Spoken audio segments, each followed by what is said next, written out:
What's going on, guys? Sam Adams here, and last week we took a look at the best and worst games of 2015 along with a edition of On the Topic of on Saturday, but this week there still isn't much coming out, so I thought that we would sit down and take a look at the most anticipated games of 2016, at least in my book, and I went ahead and chose 5, and they're not in any particular order unlike my best and worst of list from last week. These are just 5 games that I'm really looking forward to, but 2016 is shaping up to be an interesting year in the entire gaming industry because 2015 was so impressive, or at least it was to me, because of course you had your standard Assassin's Creed and Call of Duty, both of which were pretty fair entries. I've actually been playing a good bit of Assassin's Creed Syndicate, and I'm finding it better than I actually thought it would be, so we had those, but in addition to that, we saw Halo 5, we saw Just Cause 3, we saw Bloodborne, which was very interesting, and in general, a lot of awesome games came out in 2015, so it'll be interesting to see how 2016 fares in comparison, but the following are 5 games that I am most looking forward to that are coming out next year.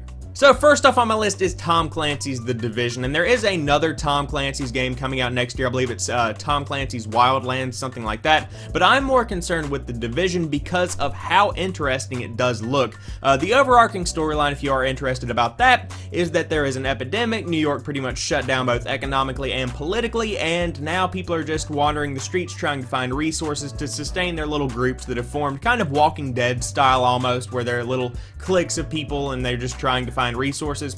So that's pretty much what you're trying to do throughout the game, but where it gets pretty interesting is how they have integrated both single player and multiplayer together.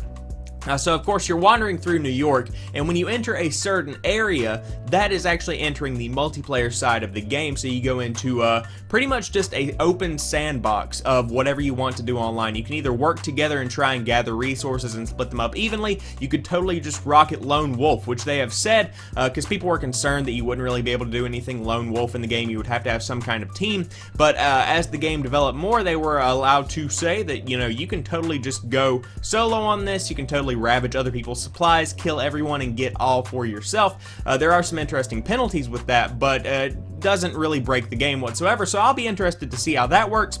And then there's a new engine by the name of Snowdrop that supposedly makes it look very realistic, and it also helps with the rendering process of open world, because if you've ever been playing an open world game and you see trees or buildings pop in as you wander through the world, I believe Skyrim had that problem at some points, maybe it was just my version on PC, but you've played games like that where stuff pops in the distance. This engine seems to kind of alleviate that and make it a little bit smoother of an experience, so hopefully Tom Clancy's The Division is going to be one of the best looking games of the year, and the gameplay definitely seems interesting. The last Tom Clancy game I actually played was Tom Clancy's Future Soldier, and I really enjoyed that one, so hopefully The Division keeps the franchise in good standings in my book, and I really can't wait to play this one next year.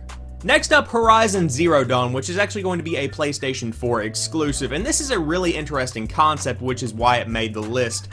Pretty much what's going on in this game is that technology has advanced to such a point that it has forced humans to kind of degenerate back into primal form while still having somewhat of advanced technology. So pretty much what all of that means for gameplay is that it's going to be primal people that are kind of like cavemen fighting with pretty much just electronic spears, some arc guns more than likely, and you're probably going to be able to upgrade weapons throughout the game, but you're fighting giant mechanical dinosaurs, which is not something we see very often in the gaming industry, but this is going to be a PlayStation 4 exclusive, so we'll have to see how that goes, but the game just looks really unique, and it's just going to be worth at least checking out whenever it comes out next year. So next up, Quantum Break really caught my eye, and it's going to be an Xbox exclusive, but the reason that it made this list is because of how much it improved over the course of its development cycle.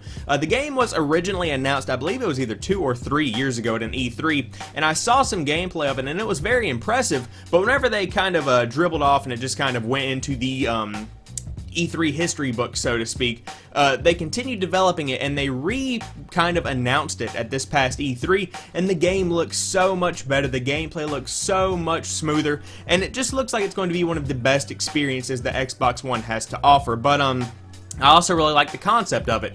Pretty much time is broken and you are trying to fix time, but at the same time, there's a lot of time in this, at the same time you can use it to your advantage. So say you have tons of enemies over here and you're standing here, you can freeze time, go around, shoot them from behind, you can jump up in the air, you can just do a whole bunch of different stuff. If there's a grenade or something like that, you can freeze time, get out of the way, or even move the grenade, I assume, and you can just, you know, manipulate time to your advantage. So it's going to make for some interesting gameplay mechanics, and it'll be cool to see how people choose to play the game. But that's why Quantum Break is definitely going to be one of my most anticipated games of 2016. So next up, ReCore is an Xbox One exclusive that I'm really looking forward to, and I saw it at this year's E3, and it just looked very unique, and it's not something you see very often, and that's what I'm liking about the games for 2016, is that they don't look like your generic shooters, your generic RPGs. They look like they have some creativity behind them. So ReCore pretty much starts out with a girl walking through this post-apocalyptic desert, almost think Tatooine from Star Wars,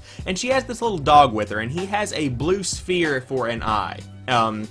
Bear with me, it's a mechanical dog if I didn't mention that. And so this blue sphere works kind of like a soul almost. The dog is still completely intact even if his body is completely destroyed.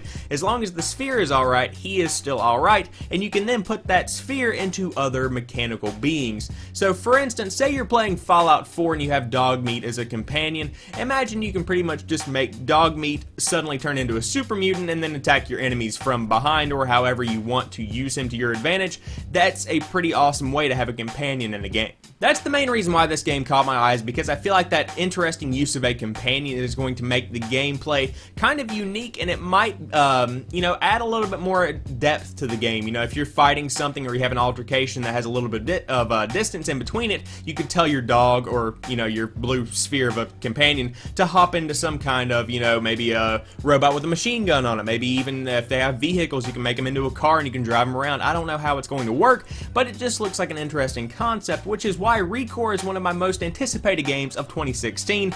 But then again, like I said, I wouldn't be surprised to see this one get pushed back a year. Last but not least is going to be Doom, and I can't really say that much about the game because I did play the closed alpha and I signed a contract, but the last Doom game that came out was Doom 3 BFG, and it's available on Steam. I believe it's on Xbox 360, and I wouldn't be surprised if you can play that on Xbox One, but don't quote me on that. That game looked very good, and I really enjoyed watching that game. I never really got around to playing it, but it was very gory, it had a lot of interesting weapons, and it was a pretty good continuation of the Doom franchise. And this Doom, from the trailers that I have seen and the stuff that's available to the public, it looks like it's going to continue that kind of trend, and as soon as I can really talk about it, as soon as more information is released about it, I will definitely give more information about this game, my personal experiences with it, and how I feel about it. But until then, it's still going to be on my top 5 anticipated games for 2016. So there you guys have it. I hope you've enjoyed this video. If you did, drop me a like down below and comment and tell me what kind of games you are looking forward to playing in 2016. What games are you specifically wanting to play in 2016, or are you looking forward to all of the surprises that the year has to offer?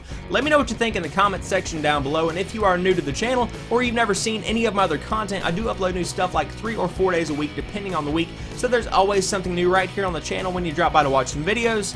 And as always, I want to thank each and every one of you guys for watching this particular video. I'll talk to you soon. Peace.